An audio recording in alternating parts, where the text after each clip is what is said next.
Salam sejahtera untuk kita semua. Shalom. Saya percaya Bapak Ibu, saudara-saudari semuanya dalam keadaan sehat, ada sukacita, ada damai sejahtera dalam kehidupan kita. Dan percayalah bahwa Tuhan Yesus nantiasa menyertai kehidupan kita semua. Hari ini kita akan belajar kebenaran firman Tuhan dengan tema tentang kemerdekaan Kristen. Barangkali Bapak Ibu, saudara-saudari bertanya, apa yang dimaksud dengan kemerdekaan Kristen? Mari kita lihat firman Tuhan dalam kitab Galatia pasal yang kelima, ayat yang pertama dikatakan, supaya kita sungguh-sungguh merdeka. Kristus telah memerdekakan kita. Karena itu berdirilah teguh dan jangan mau lagi dikenakan keperhambaan. Saudaraku diberkati Tuhan, sebagaimana Rasul Paulus mengajarkan, meyakinkan kepada jemaat di Galatia bahwa kamu sungguh-sungguh merdeka. Kristus telah memerdekakan kita. Saudaraku diberkati Tuhan, demikian juga dengan kehidupan kita. Kita harus percaya, kita harus yakin bahwa Kristus sudah memerdekakan kehidupan kita, yaitu ketika dia mengorbankan dirinya, dia rela menderita di kayu salib, bahkan taat sampai mati untuk menebus saya dan saudara. Dengan pengorbanannya, dengan ketaatannya, dengan kerendahan hatinya, saya mau katakan ini adalah harga yang harus dibayar oleh Tuhan Yesus. Untuk apa? Untuk menyelamatkan saya dan saudara. Kita harus percaya kita sudah dimerdekakan oleh pengorbanan kuasa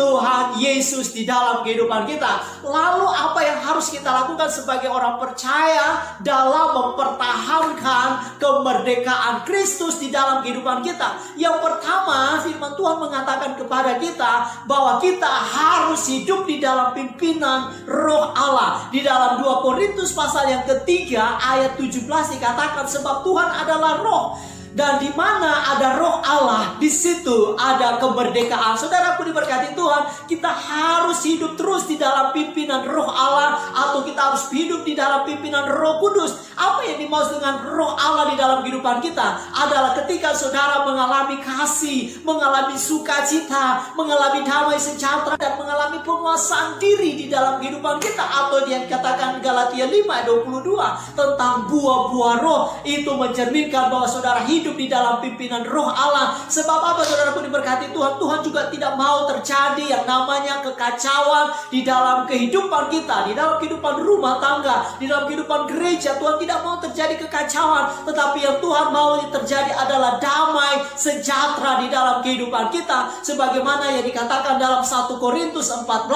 ayat 33. Tuhan tidak menghendaki kekacauan, tetapi Tuhan menghendaki damai sejahtera di dalam kehidupan kita. Inilah bicara tentang hidup di dalam pimpinan Roh Allah. Dan kedua saudara, bagaimana kita mempertahankan kemerdekaan Kristus di dalam hidup kita adalah kita harus hidup di dalam iman. Katakan, saya hidup di dalam iman. Galatia 5 ayatnya yang kelima dan yang keenam dikatakan, sebab oleh Roh dan karena iman kita dibenarkan. Wow, haleluya. Kita dibenarkan karena iman. Kita juga disembuhkan karena iman. Kalau saudara merasa mengalami sakit di dalam tubuh saudara, saudara mengalami yang namanya kebuntuan di dalam hidup saudara, dengan iman saudara berkata bahwa saudara mengalami kemerdekaan, saudara disembuhkan, saudara ada jalan keluar. Karena apa? Saudara dibenarkan karena iman. Yang ketiga, firman Tuhan berkata dalam Galatia pasal 5 ayat 13, sebab kita dipanggil untuk merdeka, tetapi janganlah kita mempergunakan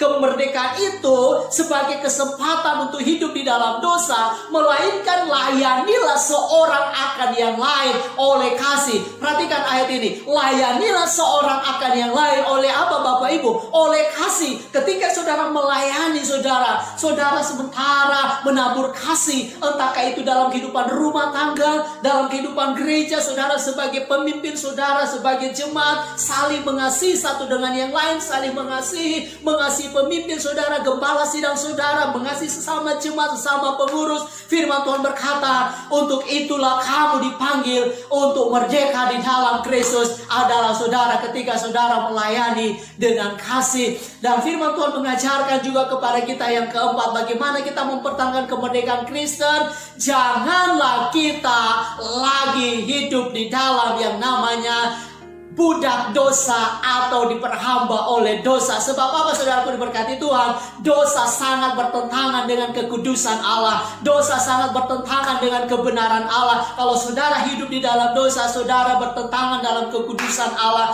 Firman Tuhan berkata dalam kitab Ibrani pasal 12 ayatnya yang ke-14, sebab tanpa kekudusan tidak seorang pun akan melihat Tuhan dalam hidup kita. Mari Bapak Ibu berkati Tuhan, bersyukur, yakin kita sudah dimerdekakan oleh kuasa darah Yesus, oleh pengorbanannya, dan pertahankan kemerdekaan Kristus dalam hidup kita dengan hidup di dalam pimpinan Roh Allah. Saudara hidup dalam buah-buah Roh Allah, saudara hidup di dalam iman, saudara hidup di dalam kasih, dan jangan melakukan kejahatan lagi. Tuhan Yesus berkati kita semuanya, tetap semangat, tetap bersyukur, tetap berdoa. Shalom.